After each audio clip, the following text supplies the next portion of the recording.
muy contradictorio en lo que plantea el compañero, y me parece que eso está bueno porque abre el debate, nos hace pensar, y para eso se hacen estas actividades. Hace 2 o 3 semanas atrás, no, hace menos, hace una semana atrás, un compañero argentino, un trotskista argentino, ponía un post en su Facebook, ¿no?, sobre el Che, y planteaba qué tan muerto lo ha matado el imperialismo al Che, que después de 50 años sigue dando hijos. Y yo creo que es por ahí donde nosotros tenemos que reflexionar y discutir sobre estas cosas. ¿Por qué? Porque yo creo que los revolucionarios lo que debemos asesinar es el mito y revivir al revolucionario. Muchos de nosotros nos decimos marxistas, muchos de nosotros nos decimos leninistas. Cuando a Che se le consultaba si era marxista, Che decía, y sí, soy marxista. Como en física me preguntan si soy newtoniano, y sí, soy newtoniano. Pero no solo soy newtoniano. Y en medicina me preguntan y soy pasteuriano, pero no solo pasteuriano. Y a nosotros nos preguntan y nos dicen, ¿son guevaristas? Sí, somos guevaristas, pero no solo somos guevaristas, porque asumimos el aporte teórico-práctico de los revolucionarios comunistas, comunistas en su más amplia acepción, de aquellos que queremos destruir el capital como una relación social, y que el hombre no sea más lobo del hombre. Debemos asumir el proceso histórico de los que han luchado por esa meta, por ese objetivo, por ahí hasta por ese ideal, vamos a ponerle, y abriría otro debate más largo, pero por esos objetivos. Entonces sí, uno es marxista, es engeliano, es maoísta, es trotskista, es todo eso, porque lo que debemos rescatar es el pensamiento crítico. Y dentro de ese pensamiento crítico, analizar y ver cuáles son los aportes fundamentales de los revolucionarios, sobre todo de los revolucionarios del siglo XX, de los revolucionarios comunistas, en su lugar, y qué ha servido de esos aportes que se ha transformado en una generalidad. Se han transformado en generalidades aplicables, no en cualquier momento, en todo momento, en cualquier lugar, etcétera, etcétera, pero sí aplicables a las condiciones concretas donde nosotros estamos peleando por la revolución. Entonces yo creo que hay que matar al Che de la camiseta de Peñarol. Sí, soy de Peñarol, yo, ojo. Por eso dije, para que no se armara lío con eso. O sea, hay que asesinar al Che inalcanzable, al santo, al de la velita, y hay que rescatar al Che de carne y hueso, hay que rescatar al revolucionario que no solo desarrolló, no él solo, una estrategia revolucionaria concreta sobre una situación concreta en un determinado lugar concreto, sino que tenía una estrategia más allá del gran lagarto verde. Entonces eso es lo que debemos hacer y analizar de cuáles son esas generalidades, esas verdades que se pueden aplicar y cómo las aplicamos en este momento. Yo creo que hay que hacer eso. Nosotros como revolucionarios debemos hacer eso. Digamos, para muchos de nosotros es nuestro comandante, pero sabemos que ese comandante fue asesinado hace 50 años, sabemos que también hubo cientos de miles de Che Guevara que cayeron en América Latina, muchos de ellos sin nombre, que no los conocemos, etc. Entonces lo que rescatamos es asesinamos el mito, asesinamos lo inalcanzable, asesinamos lo que el mismo capital como relación social nos metió en la cabeza para que no hagamos la revolución, para que tomemos a esa figura, a Che, a Durruti, a Lenin, a Trotsky, una cantidad de revolucionarios, a Mario Roberto Santucho, como seres excepcionales fuera del alcance de nosotros, pequeños mortales que estamos llenos de contradicciones día a día desde que nos levantamos hasta que nos acostamos. Entonces, me parece que eso es lo que debemos hacer. Tomo ese desafío, o al menos me parece que debemos tomar ese desafío desde ahí.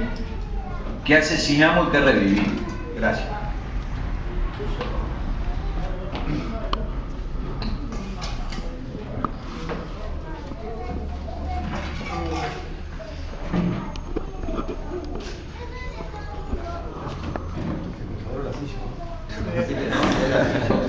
Sí, aparte lo sentí como... la que llega La silla de pensar, bueno, primero que nada, saludar a los compañeros y a las compañeras que se acercaron hoy. Agradecer a los compañeros que pusieron. Sobre todo a la compañera Judy, que vino desde Chile, y nos sentimos realmente agradecidos por eso. Y bueno, un poquito entrando en cuanto a la discusión que se estaba dando, creo que no cabe duda de que el rescate que hacemos nosotros de Guevara o de cualquier otro compañero o compañera es de una perspectiva histórica. Esta figura la ubicamos en un tiempo y en un espacio, y así las analizamos, es imposible hacerlo de otra manera.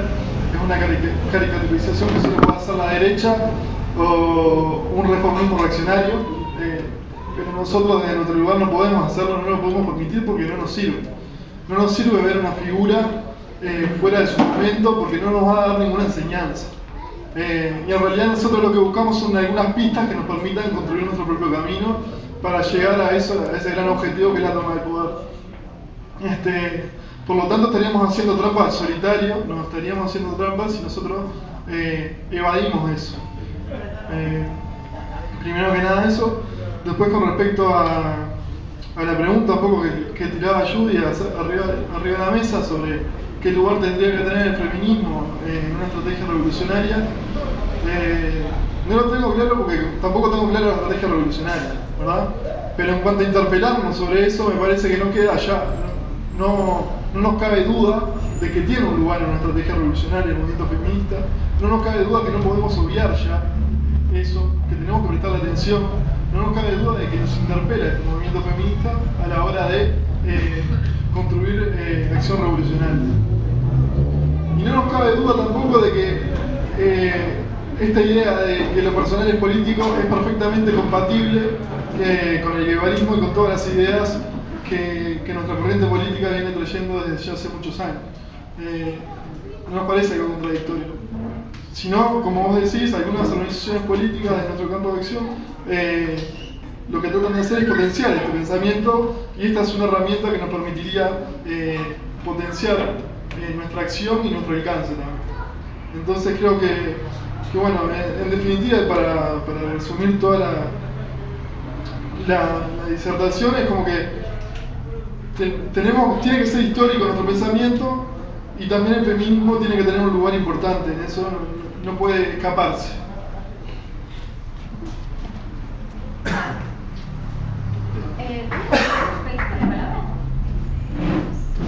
Y después, Marina, hay que venir para acá, a la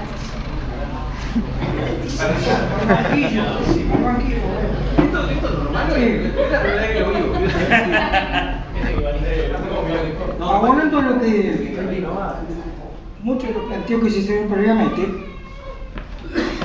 debemos agregar que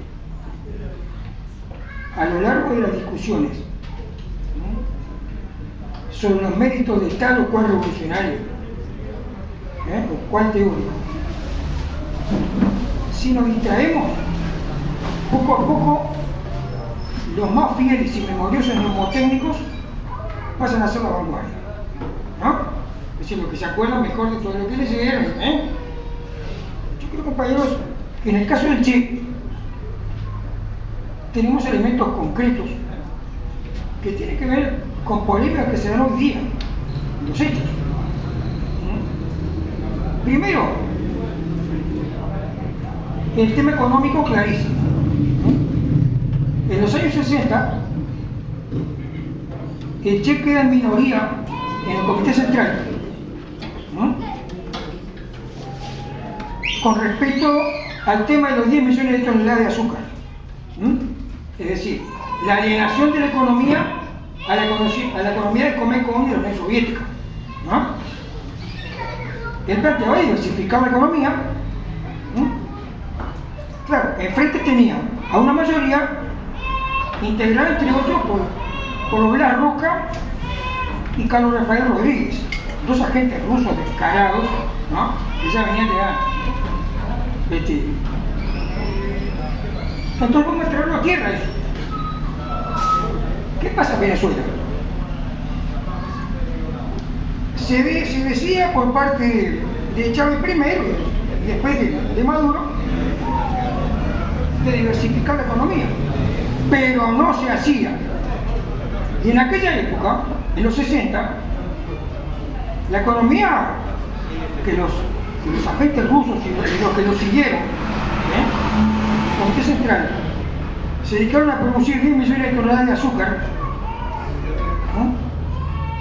Y se lo compraron la Unión Soviética, que por lo menos era sedicente comunista y no sé cuánto, ¿no? O autodefinido por lo menos.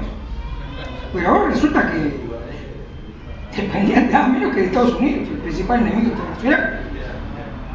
Bueno, ¿qué pasó con eso?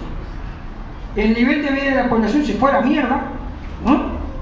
No se diversificó la economía para nada. El pensamiento del Che estaba presente ahí claramente. El pensamiento estratégico, si no ver a nivel de las narices y más o menos. No vamos a entrar a hablar de la parte de la herencia militar y todo eso porque ya es digna de crítica, como corresponde, pero resulta que hay una ley internacional que dice que la ampliación de la brecha tecnológica entre los países tiende a ampliarse. Bueno, en lo que tiene que ver con el armamento también, y que el imperialismo esté uniendo a las fuerzas mercenarias de los países capitalistas secundarios con lo último, hace que la brecha tecnológica sea más grande y que la diferencia militar, fundamentalmente en el plano rural, sea mayor. No vamos a entrar en detalle, pero... Y otro elemento que está cada vez más en discusión entre nosotros me refiero a todo el espacio revolucionario, ¿no? O de intención revolucionaria, es aquella idea de que somos todos iguales. No somos todos iguales, ni nada que se parezca. Si esto no llegabas a decir en los 60, te decía que sos un pequeño burgués hijo de puta, que bla bla bla. Bacán. No solamente somos distintos, sino que hay uno que estamos más por encima de otros en niveles morales, de punto de vista. Eso dice el propio Che, ¿no? Textual. ¿Qué es lo mejor del ser humano? Lo mejor del ser humano son los compañeros, ¿eh? Y ahí lo que está dejando implícito que los otros son gente de segunda, que consideran las ideas como algo secundario, como sus motivos vitales. Chao. Es decir, por un problema de polaridad dialéctica, conduciendo al individualismo. ¿Sí? Esas son ideas polémicas del Che, que yo creo que son vigentes en esta época. La parte económica que se ve en Venezuela, chao. Y esta otra parte que es de tipo ético y moral. Todo era eso. Para no abundar en cosas que ya plantean los compañeros. Papá que me escucha. No, yo lo que quería... Está rompiendo las más ricas tradiciones. Bueno, a ver, pero sí, estamos grabando. Ah, están grabando. Te inspirás.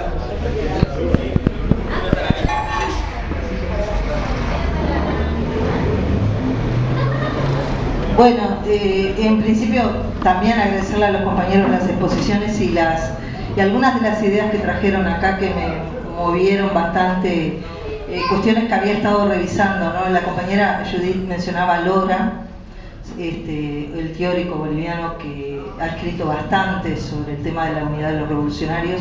Hay unos textos de él que me parece como muy recomendable que los leamos sobre el tema del sectarismo y el tema de saber, vamos a decir, categorizar y jerarquizar las diferencias y los acuerdos entre los revolucionarios, que me parece que son textos que capaz que podríamos como compartir y problematizar.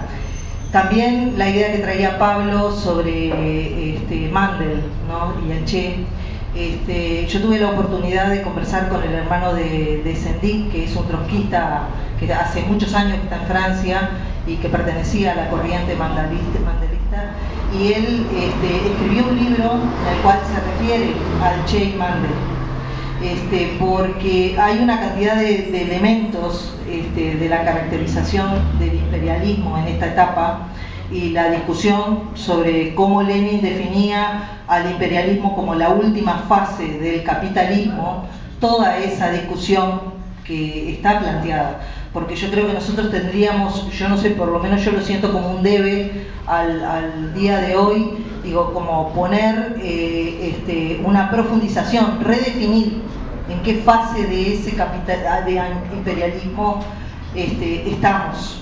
Digo, ¿y qué queríamos decir con todas esas cosas? Y Mandel es un polémico con Lenin sobre esa parte de la definición del imperialismo, y me parece que estaría bueno que nosotros también pudiéramos leer las partes económicas de las características que tiene hoy este imperialismo, y lo que el otro día compartíamos, ¿no? Que por lo menos yo es una preocupación que tengo enorme sobre el tema de los nacionalismos que están surgiendo, vanguardizados por quién, ¿no? Si por burguesías o planteos revolucionarios.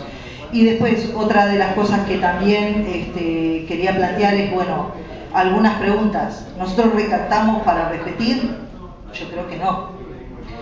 ¿Nosotros rescatamos para superar? Creo que es un poco lo que está planteado. Digo, porque me parece que los compañeros revolucionarios que asumieron y que estudiaron, que hicieron una propuesta y una hipótesis de revolución, fueran triunfantes en determinada etapa y derrotados después, en el sentido de cómo volvió el capitalismo, cómo resurgió con más fuerza el capitalismo en algunos lugares, me parece como que nosotros tenemos como, de alguna manera, me parece que siento que tenemos como la responsabilidad de plantear otra hipótesis de revolución que no puede negar lo que se ha caminado hasta ese momento y lo que se ha propuesto hasta ese momento, ¿no? Y a mí me parece que el pensar críticamente sobre estos aspectos, yo por lo menos lo siento como una necesidad, como imprescindible. Y la otro tema que acá tenemos como una polémica, digo, bastante importante sobre el tema de los feminismos. Me parece que los feminismos no son todos iguales, ¿no? Me parece que acá el feminismo está partido por el tema del clasismo o no clasismo. Digo, porque aquí hay un uso y un abuso del sistema respecto a tomar algunas opresiones que les viene bien trabajarla al capitalismo y que les viene bien trabajar al progresismo, como son todos los temas de discriminaciones de distinto tipo, que deberían ser parte de una agenda que no tiene que ver con un programa, ¿no? Ellos lo colocan dentro del capitalismo y bueno, como en esa idea de humanizar el capitalismo, y si nosotros entendemos que el capitalismo no se humaniza, que se lo tiene que derrotar, ellos en general ponen en la agenda de los progresismos todos estos aspectos que en realidad para nosotros debería ser la superación de las opresiones, y que deberíamos empezar por nuestras organizaciones y la superación de esos aspectos de las opresiones y cómo las tomamos, ¿no? Y después, otro tema que yo también me planteo es qué función cumplieron en las etapas anteriores, en las luchas anticoloniales, los hombres, los líderes, los caudillos, y qué función cumple la elaboración teórica colectiva en estas etapas, tanto en las organizaciones políticas como sociales, que no es tan impactante, ¿no? Digo, porque capaz que lo que elabora una organización, no sé, yo leyendo un poco a los situacionistas, leyendo un poco a los griegos hoy, leyendo por ejemplo lo que fue la guerrilla en Grecia de la 17 de noviembre, que es la guerrilla que derroca cuando es derrotada la dictadura de los coroneles en Grecia en 1973, las teorías de Kofondinas, que hoy son compañeros que están con cárceles perpetuas en Grecia. Digo, como que hay una cantidad de teorías que a veces no trascienden tanto, porque son teorías que inclusive no tienen nombre y apellido, no tienen el nombre de un Che, pero sí tienen críticas, análisis y profundizaciones teóricas que capaz que nosotros les debamos prestar como más atención, ¿no? Por lo menos para mí es como un llamado de atención eso, porque tal vez la parte de la elaboración colectiva tenga en esta etapa histórica como mucho más peso que lo que puede ser la aparición de figuras monumentales, como fueron las figuras del Che, la figura de Fidel, la incidencia yo no sé, de Le Duan en Vietnam, Ho Chi Minh, digo, todas las teorías, digo, que tenían un nombre y un apellido detrás de esas ideas, ¿no? Como puede ser Miguel Enrique, como puede ser Santucho, pero capaz que en esta etapa debamos ir más a las fuentes colectivas. No sé, yo es algo como que lo tiro como un elemento, digo, como que me preocupa a veces, ¿no? Digo, porque si bien yo pienso, cuando rescato al Che, que rescato aquellas cosas que me parece que tuvieron una incidencia en una estrategia revolucionaria para hacer un planteo de hipótesis. Y la compañera planteaba, bueno, el guevarismo hoy no es el Che solo, obviamente, porque hay montones de experiencias que toman como referencia al Che y que de alguna manera, cuando nosotros vamos a las fuentes. Digo, no tomamos lo que pasó después, pero también lo que pasó después tuvo que ver con eso, ¿no? Tanto en los límites como en los aciertos históricos de etapa. ¿Vos una reacción? ¿Gente?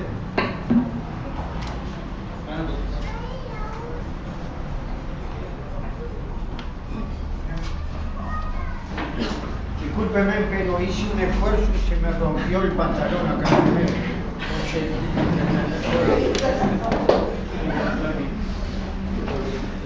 Bueno, queridos compañeras y compañeros, está de más el esfuerzo de sobrevivencia de un espacio revolucionario, lo que significa organizar sesiones de debate como este. Felicitaciones por todo.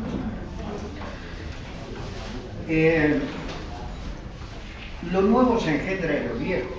Para cualquier dialéctico sabemos que hay un encadenamiento de sucesos que permiten explicar las causas de los procesos, por lo tanto, causa y efecto.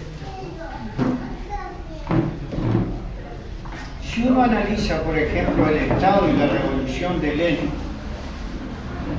donde analiza el Estado, no solamente se remonta hacia el origen del Estado, la propiedad privada, la familia de Engels, que había analizado desde las tribus y los clanes el desarrollo del Estado a partir de la sociedad de clase, sino que analiza los sucesos de 1848 al 51, después el 18 brumario de Napoleón, ¿no? Donde la clase obrera tiene su participación secundaria, ahogada por la influencia de la burguesía, después estudia la Comuna de París, y el séptimo capítulo, el Estado de la Revolución, no lo puede hacer porque lo escribe en agosto y septiembre, y en octubre se hace la Revolución del 17, y el séptimo capítulo es, él quería analizar la participación del proletariado en 1905 y lo que estaba pasando de febrero hasta septiembre. No pudo, dice, pues no lo puedo escribir porque me parece que esto lo van a escribir otros y nosotros vamos a hacer la revolución. Es decir, el sentido de la historicidad, y cuando analizan la Comuna de París dice, le acertó acá y le erraron acá. Cuando habla de las condiciones todavía inmaduras del proletariado en las barricadas del 48, le erraron en esto y en esto. Y acertaron en esto y en esto. Y yo parto de la base que del proceso de la concesión del guevarismo, nosotros tenemos que hacer, si somos marxistas, hacer el mismo trabajo y estudio. El poder revolucionario, el poder burgués de Santucho. Porque cuando el compañero decía en la década del 60, todos estábamos cada uno con su librito y estábamos empeñados y poníamos la vida en defensa de nuestras estrategias y las tácticas, hay que analizar que en América Latina en la década del 60 hubieron guerrillas guevaristas, el PCdoB maoísta en Brasil, en el 80 Sendero Luminoso maoísta, el indigenista de Cuintilame en Colombia, se divide el Partido Comunista de Colombia en un ala maoísta y a su vez después en un ala albanesa, el pensamiento del MIR de Miguel Enrique. Nosotros tenemos la obligación de hacer un estudio de todas las variantes que conforman no solamente el guevarismo, sino las expresiones poco menos precursoras de la definitiva independencia que implicó el desarrollo de diferentes variantes durante la década del 70 y el 80.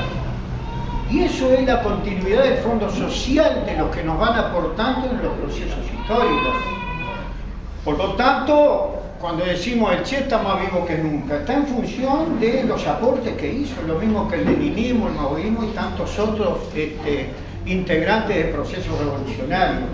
Digo porque, desde el punto de vista dialéctico, para mí la lucha y unidad de los contrarios es el eje del marxismo. El Che murió y unido en lucha está lo opuesto, está vivo. La dialéctica me obliga a reconocer esa realidad científica de la ley de la lucha y unidad de los contrarios. Cuando tengo que estudiar los estímulos materiales y los estímulos morales, están unidos y en lucha. Y se avanza históricamente en la construcción del socialismo, estímulos morales, estímulos materiales. ¿Hacia dónde? Hacia la conciencia del hombre nuevo. Camino con la combinación de los métodos, pero a un fin estratégico determinado, no de desarrollo de la fuerza productiva que me van a determinar el nivel de conciencia, sino que el nivel de conciencia es lo que aspiro, por lo tanto en los pasos que doy voy a ese norte. Digo porque una de las uno de los grandes desafíos que tenemos nosotros, no lo que dijo Lenin, lo que dijo el Che, sino asimilar la teoría científica de análisis científico, el materialismo dialéctico y aplicarlo. Digo porque uno de los grandes desafíos para hacer política es tener la ideología de la clase que va a hacer la revolución. Y esta es una de las preocupaciones porque jamás, tengo 75 años de vida y más o menos me metí esto en los 18 años, jamás he visto el retroceso de la ideología del proletariado en el seno de los partidos, en el seno de las masas. Digo porque es uno de los grandes desafíos que tenemos nosotros, que es la utilización del pensamiento científico de la clase para poder diagnosticar este momento histórico y fijar las líneas de transformación.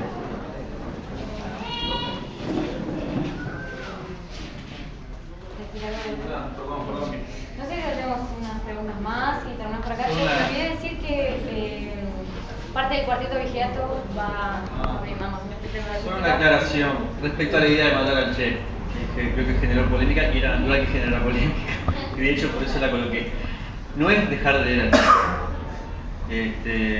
No es olvidarse del Che, ni mucho menos olvidarse de ninguno de los clásicos. Es no pretender que el Che responda a las preguntas que tenemos que responder nosotros. Es eso.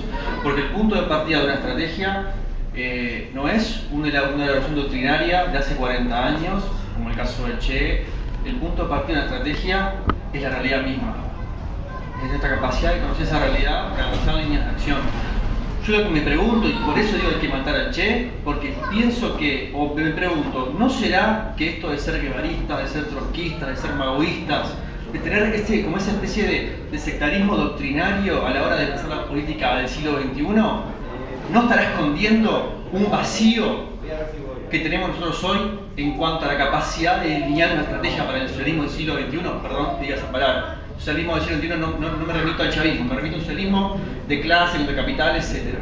¿No será que estamos llenando un vacío que no se puede llenar con una doctrina de hace 40 años, sino que tiene que llenarse con nuestra propia elaboración? ¿No será que lo estamos disimulando? No lo disimulemos más. No están ahí las respuestas. Las tenemos que dar nosotros. Por eso cada generación se enfrenta con el mismo problema. Y tenemos que comentar nosotros sobre eso, me parece.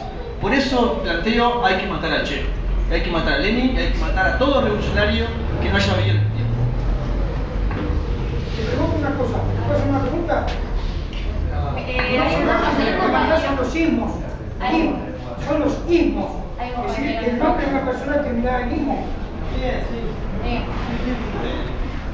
Va Ferreira lo dice bien. Hola. Bueno. En cuanto al planteo que acaba de hacer Rodrigo, me parece importante establecer de que si bien no hay que ser esclavo, ¿no?, de lo que ya está propuesto por los clásicos, por más allá de la importancia, la jerarquía y la heroicidad que hayan tenido, más allá de eso no hay que ser esclavo de lo que hayan dicho en su momento, porque estamos en condiciones nuevas, pero parte de las tareas es establecer en qué son nuevas las condiciones y en qué no son nuevas. ¿Y por qué es importante esto? Porque si matamos a Che, matamos a Marx, matamos a todo el mundo, pensamos que estamos empezando la historia del socialismo hoy mismo, y tenemos el riesgo de estar descubriendo la pólvora a cada paso. Es decir, todo lo que ya está caminado, todo lo que constituye la memoria histórica y la memoria teórica del movimiento obrero, reeditarla sin ahorrarnos el esfuerzo que les implicó, y la quemadura de pestañas y los debates y todas las implicaciones políticas y teóricas que tiene el asunto. Entonces, armarnos para contestar las preguntas y resolver los problemas que nos plantea la realidad de hoy implica hacer ese ejercicio de reconstrucción de todos los debates y de síntesis de todo lo que viene teorizando y debatiendo el movimiento obrero hasta el día de hoy. O sea, me parece que las dos cosas son importantes: no ser un esclavo de todo eso, y es verdad, no resolver adscribiendo algún ismo para contestar preguntas que nosotros mismos no podemos resolver. Por ejemplo, no sé, ¿qué hay que decir al respecto de cómo influye, no sé, por decir, la tendencia decreciente de la tasa de ganancia en la dinámica capitalista actual, y por lo tanto qué política prescribiría tener una lectura u otra? Y bueno, vamos a ver qué dijo Trotsky, vamos a ver qué dijo el Che, y ahí está la respuesta, ¿no? Eso no nos va a arreglar nada, entre otras cosas porque se pueden haber equivocado, porque eran humanos, no dioses, y además porque lo que dijeron en aquel momento puede no estar vigente hoy. Entonces, en ese sentido yo saludo lo que dice Rodrigo, pero también está el otro asunto, que es peligroso digamos, caer presa de montones de viejas novedades y ponerle nombre nuevo a cosas viejas. Por ejemplo, viejos reformismos, viejas teorías que no llevan a ningún lado, ponerle un nombre nuevo, utilizar neologismos, palabras nuevas, que vendan libros, etcétera, y comprarnos ese problema. Bueno, dale, sobre él.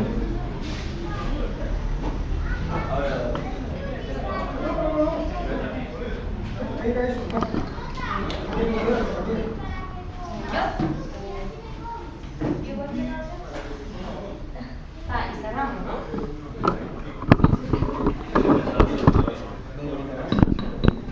Ya. Bueno, a ver.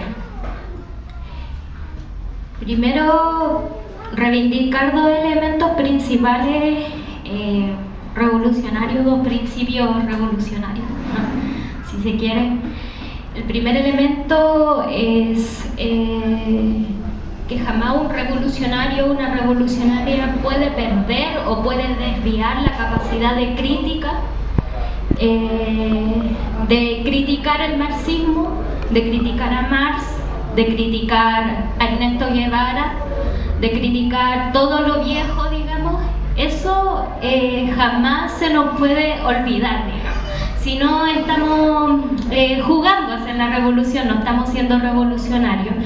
La crítica como un arma. Hay un teórico que habla de hecho, el reformismo lo que hace no es criticar, digamos, sino que es seguir, digamos, las pautas como manuales. O el pensamiento reformista, digamos, porque también hemos constatado, incluso en la experiencia chilena, que dentro de las filas del MIR habían militantes reformistas, pero que estaban en una organización revolucionaria. Entonces, más allá del reformismo, sino que la forma de pensar reformistamente la realidad es anquilosijada en la teoría o en los dogmas antiguos, y es perder la capacidad de crítica, de innovar, de lo nuevo también como un arma, porque el enemigo no está preparado para lo nuevo, sino que está totalmente preparado para lo antiguo, para enfrentar lo antiguo.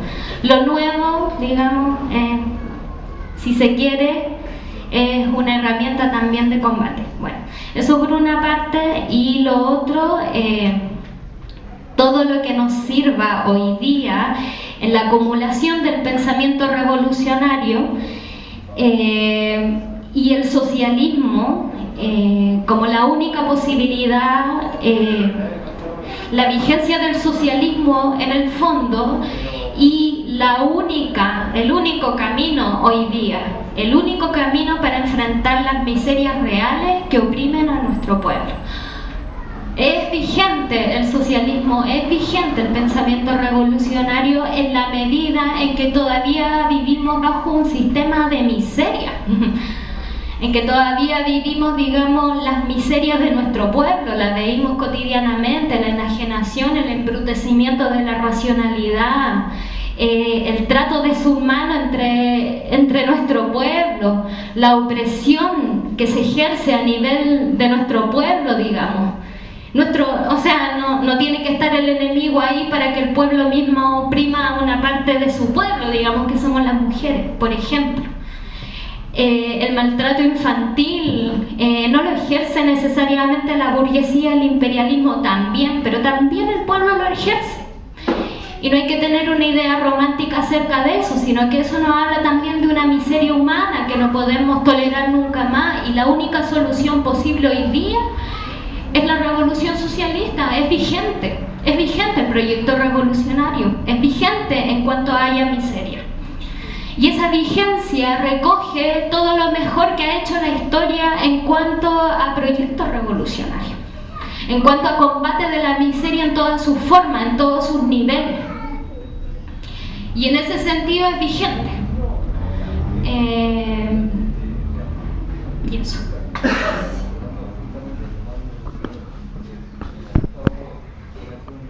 No, breve, yo no quería, me pareció muy buena la provocación, me parece que estaba bien, creo que la entendí en buenos términos. Simplemente quería que en vez de matar hay que revitalizar, me parece mejor el término, nada más que era eso. Y entiendo que puede ser problemático que las izquierdas, que se armen grupos identitarios de la izquierda en torno al comunismo, ¿no? Y no a una estrategia revolucionaria concreta, que eso sería lo ideal, pero para eso hay que tener una caracterización de la etapa que no está acabada y un desarrollo de cómo sería la estrategia revolucionaria para decir, bueno, a mí lo que me identifica es que yo adopto esta estrategia revolucionaria y no esta otra, y no que leí más o menos, o me cae más simpático, fulano me cae. Pero en eso de revitalizar, me parece que está, digamos, una cosa que yo la nombré muy al pasar hoy, que fue muy al pasar, entonces no. Pero creo que casi todos los revolucionarios son bastante iconoclastas, justamente como son revolucionarias, lo que son iconoclastas, porque ningún proceso revolucionario real se adecua a lo que escribió alguien en algún libro anterior, jamás, es imposible, así no se hace la revolución. Y me parece que justamente una forma muy interesante de darse cuenta de eso es estudiar a los revolucionarios, que si algo hacían era no repetir ninguna cosa, porque están en diálogo permanente con la realidad concreta, ¿no? Que eso es una cosa fundamental. Y ahí, para poner 2 o 3 anécdotas, y con esto cierro, me parecía que estaba bueno, el Che en eso no estimó putear a nadie, ¿no? En los cuadernos de Praga identifica que el retroceso soviético empieza con la mismísima red de Lenin, a quien le respetaba muchísimo, digamos, no es que le parecía, ¿no? Y hace todos esos procesos de crítica, y nosotros tenemos que hacer eso.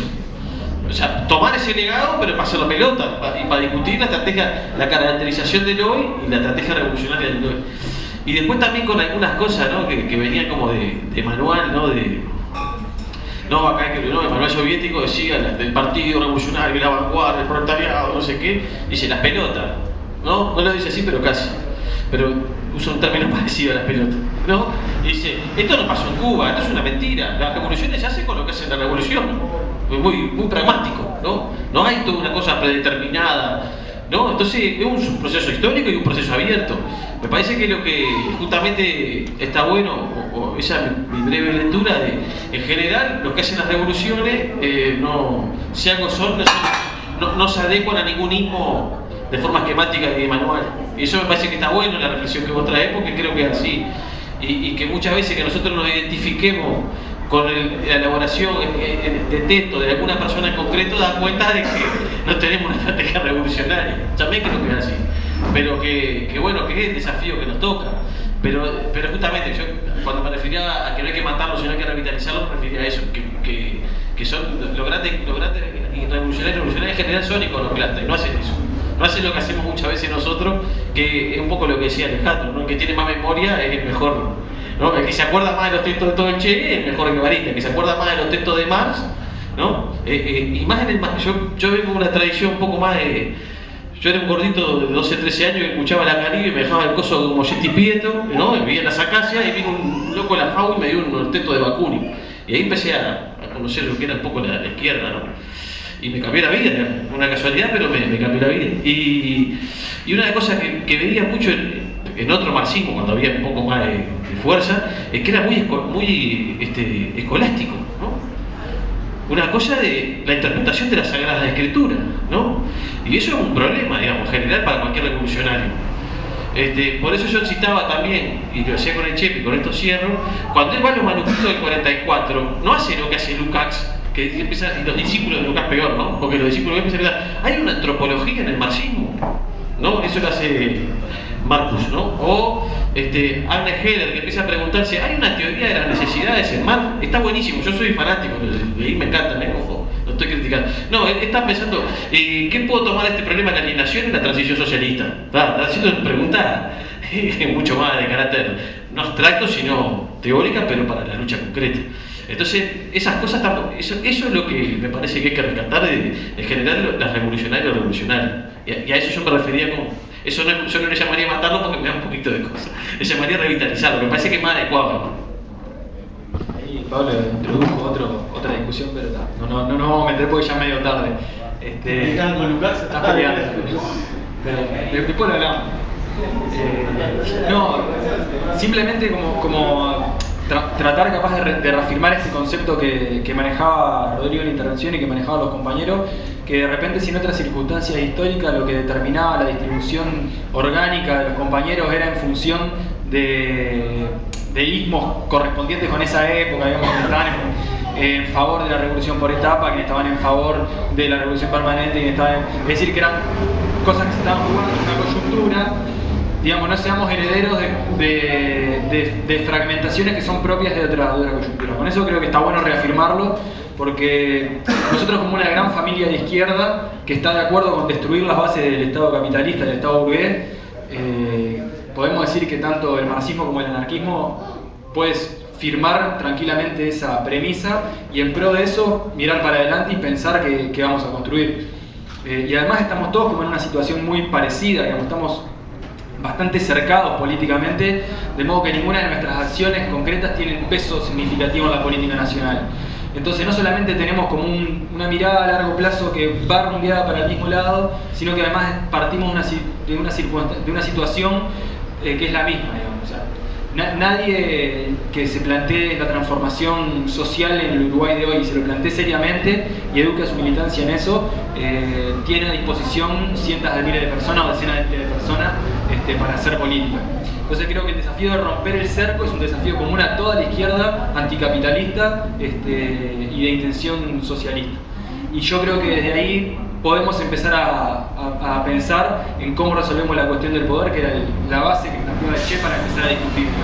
Empecemos a discutir de acá, empecemos a discutir todos juntos los que estamos en esta misma situación y construyendo, como decía Irma, el pensamiento colectivo como inteligencia colectiva, cómo hacemos para romper el cerco y cómo hacemos para avanzar hacia la construcción de relaciones sociales nuevas y de una revolución socialista.